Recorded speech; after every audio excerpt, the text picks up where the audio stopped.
Yes, students, this is the lesson number 6, class 8, part civics. Name of the chapter is Understanding Our Criminal Justice System. When we see anyone violating the law, we immediately think of informing the police. Means जब हम देखते हैं कि कोई कानून को तोड़ रहा है या कोई वायलेशन फैला रहा है तो हम क्या करते हैं, हम पुलिस को इन्फॉर्म करते हैं. ठीक है. You might have seen either in real life or in the movies that police officers filling reports arresting persons. तो ये क्या आप देखते हो कि हाँ रियल लाइफ हो या मूवीज़ हो कि पुलिस ऑफिसर्स जो है रिपोर्ट फिल करते हैं, फिर पर्सन को अरेस्ट करते हैं. और पुलिस का सबसे इम्पोर्टेंट रोल होता है किसी भी पर्सन को अरेस्ट करने में. ठीक है. We often get confused and think that it is the police who decided whether a person is guilty और नॉट. तो हम ऑलवेज कन्फ्यूज रहते हैं कि हाँ जो पर्सन है वो गिल्टी है या नहीं, इसके लिए ये पुलिस डिसाइड करती है. However, is far from true. After a person is arrested, तो ये कौन डिसाइड करता है कि पर्सन एक्यूज्ड है या नहीं है, गिल्टी है या नहीं है. तो कॉन्स्टिट्यूशन में किस भी every individual charged of a crime has to be given a fair trial, कि उसको फेयर ट्रायल मिलता है या नहीं कॉन्स्टिट्यूशन के अकॉर्डिंग. ठीक है. अब फेयर ट्रायल क्या है, एफआईआर क्या है, प्रोसिक्यूटर क्या कौन है, पब्लिक प्रोसिक्यूटर. तो इस सारे टॉपिक्स के बारे में हम कहाँ पढ़ेंगे अपने इस चैप्टर में. तो देखो यहाँ पे एक दिया गया है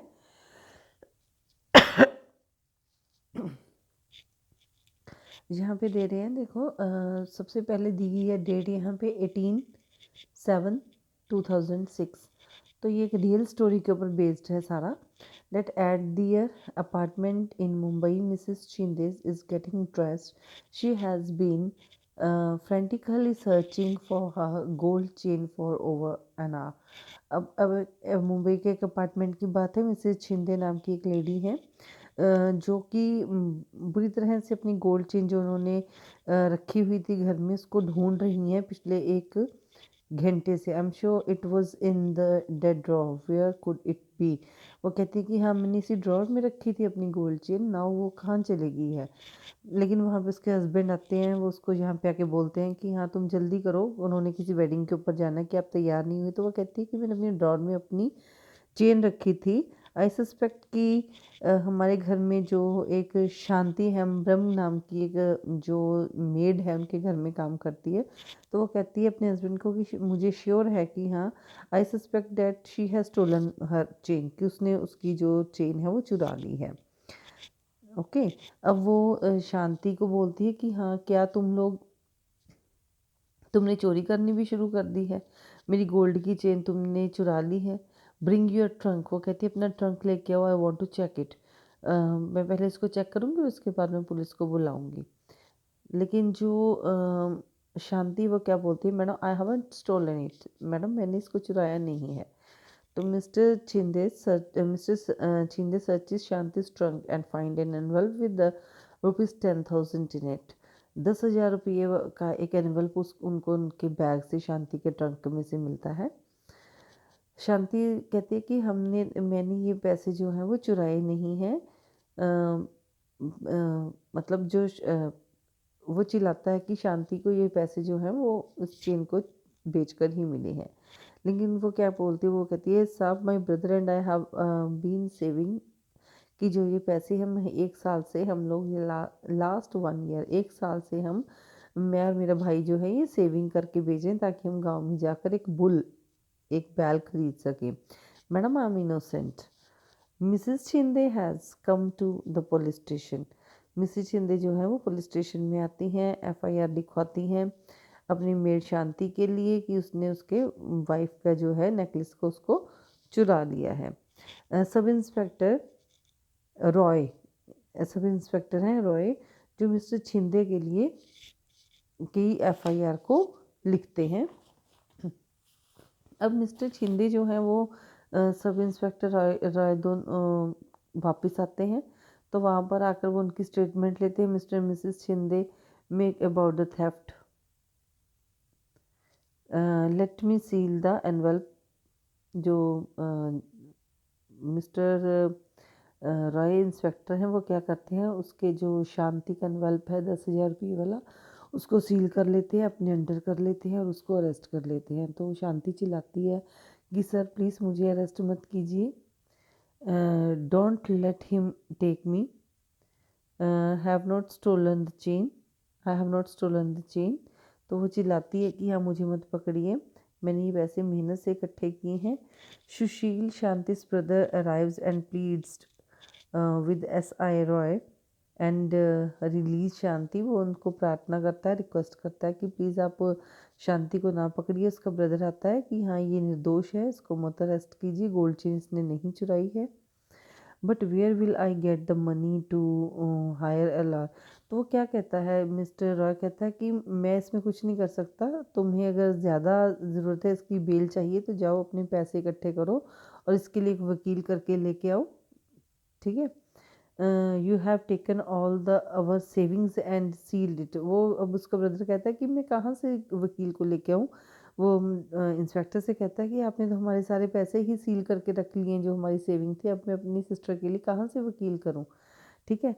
तो ऐसा ही रॉय जो है फोर्सफुली सुशील को भी अरेस्ट कर लेते हैं, पुलिस स्टेशन में 2 दिन के लिए रखते हैं, उसको मारते हैं, उसको गालियाँ निकालते हैं।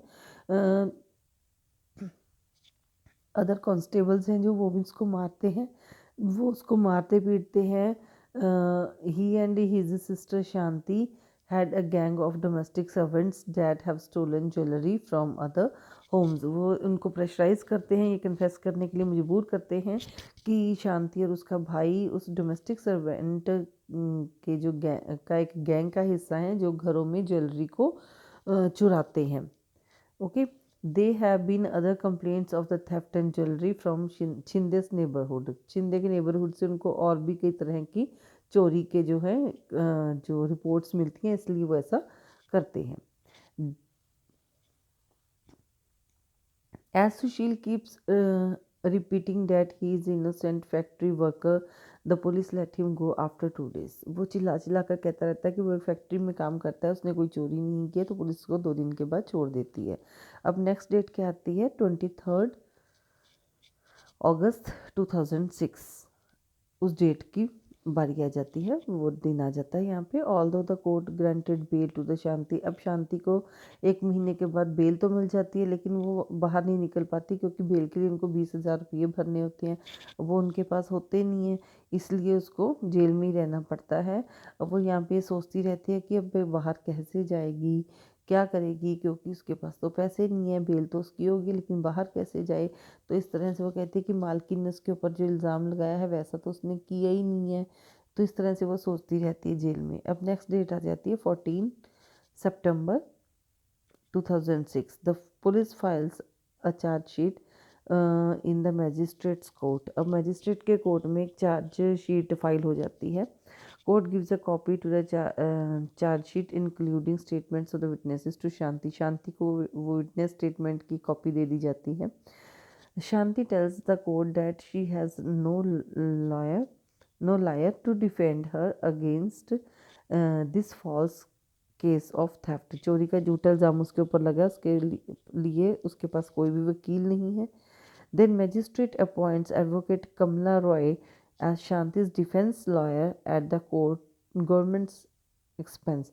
सरकारी खर्चे के ऊपर वो उसको एक कमला रॉय नाम की एक जो डिफेंस लॉयर देते हैं, ठीक है।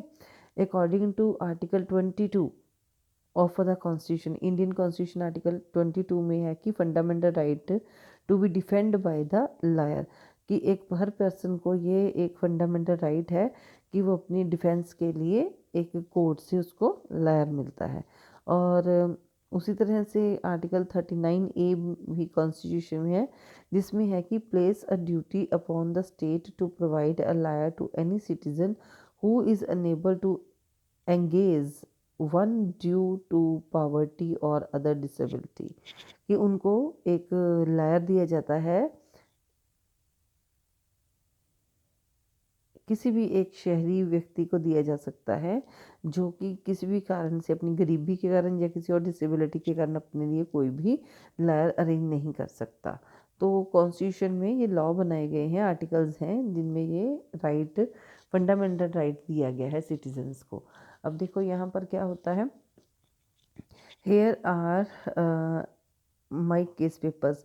अब वो जो कमला रॉय से मिलती है शांति, वो उनको अपने पेपर देती है, बताती है कि मेरे ऊपर ऐसे ऐसे करके गोल्ड चेन का जो स्टील करने का चार्ज लगा है, लेकिन मैंने ऐसा कुछ नहीं किया। 10,000 रुपये जो है शांति के ट्रंक से मिले, तो उनको ये लगा कि हाँ, ये शांति ने चेन बेच के पैसे इकट्ठे किए हैं, जबकि ये उसकी मेहनत के पैसे हैं। ठीक है, अब इसके बाद क्या होता है, डेट आ जाती है 11 दिसंबर 2006। The court frames a charge of the theft of Mrs. Shinde's gold chain and possesses of money rupees 10,000 got from selling stolen property against Shanti. I plead not guilty and I claim trial. तो यहाँ पर उसके ऊपर जो मतलब guilty, वो कहती है कि मेरा इसमें कसूर नहीं है, मैंने ऐसा नहीं किया। अब यहाँ पे डेट आ जाती है 8 मार्च 2007। देखिए 6 से 7 में मतलब आ गए हम। The public prosecutor appears in the case of the behalf of the state.